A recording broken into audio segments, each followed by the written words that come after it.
Hello and welcome to Pigeon Duiwe News TV. My name is Tatos Khone and today we're live in studio as it is the season finale of season 1 of the Pigeon Duiwe News TV.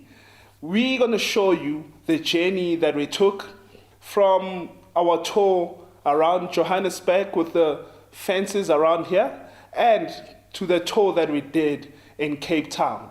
Let's have a look. And now pigeon racing is now called a family sport, so your family joined you to racing pigeons, so it wasn't an individual thing? No, it was a family sport. It was a family sport. Well, I would say my mother had to help because she wasn't fond of the pigeons, but she had to help, but I loved it. And the age, what age did you start racing? I've been in the pigeon sport for 63 years, so you can say I was about 8, 9 when I started helping. As a fancier, what's your advice for a startup?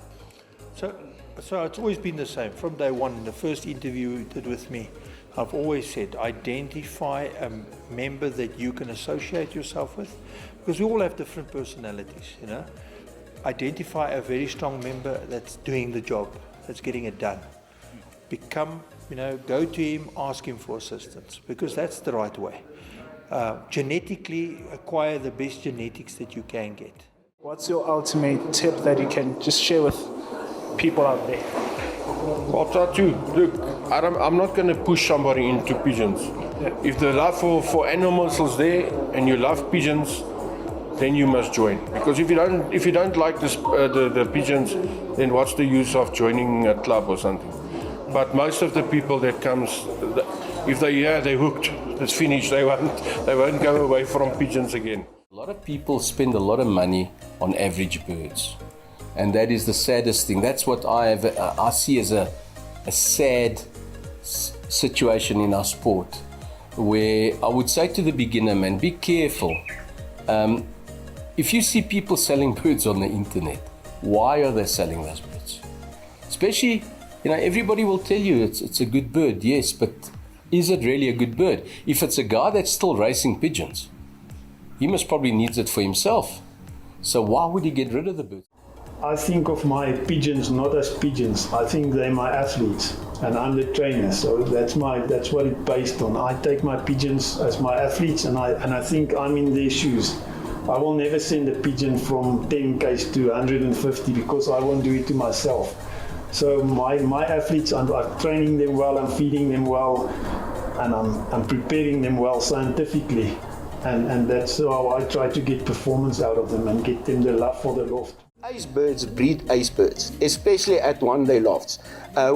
You'll see all the pigeons that did well for us, did well in the final as well in the ace competition.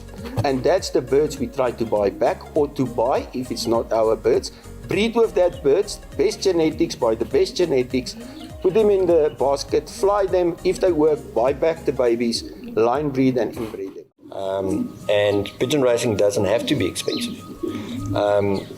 Pigeon racing becomes expensive when youngsters start with inferior pigeons. So in other words, most youngsters start with pigeons given away by people that didn't race particularly well.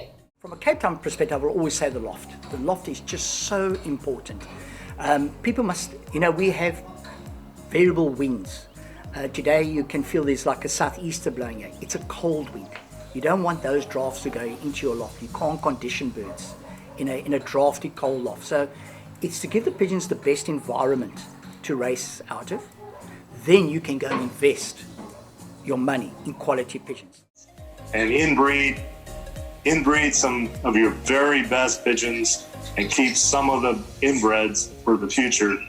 Because I also, we didn't talk about that, but I also believe in inbreeding and then taking them and crossing them with another inbred that they've done very well for you over the years. And then you'll get a very, very good pigeon. Keep your numbers down. That's a big one. And also don't go around buying birds from everybody. I would suggest that they go to a fancier that's a champion in the area or in the club they want to join, and allow that person to nurture their pigeon racing in the right direction. I think as fanciers, we must not be afraid to share. That's my closing remark. Everybody deserves happiness and we should help each other. In any competition, if there's no competitors, then there's no sport.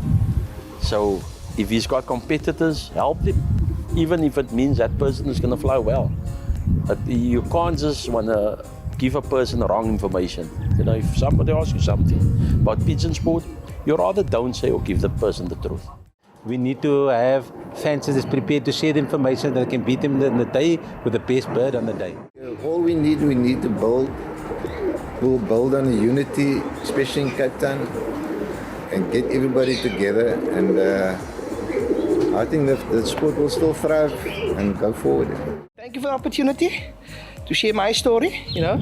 I think I will be able to encourage some beginners in the sport as well.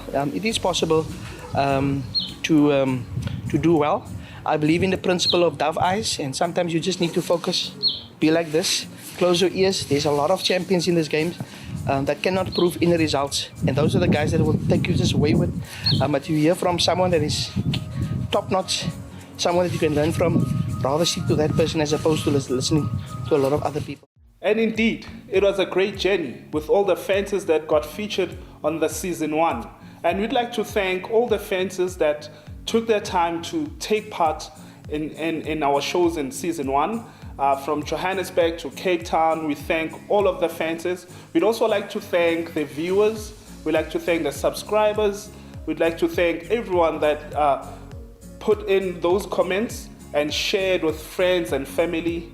We thank you a lot. On behalf of the Pigeon Duiwe News TV team, we thank you, and we're saying do keep following us as we head to season 2, because our season 2 now will be featuring fanciers that get mostly involved in one loft races. So stay tuned, don't go anywhere, keep following us for more content in pigeon related matters. Don't forget to like, share, subscribe to our TV channel. And again, my name is Tatos Khona, and this is Pigeon Duiwe News.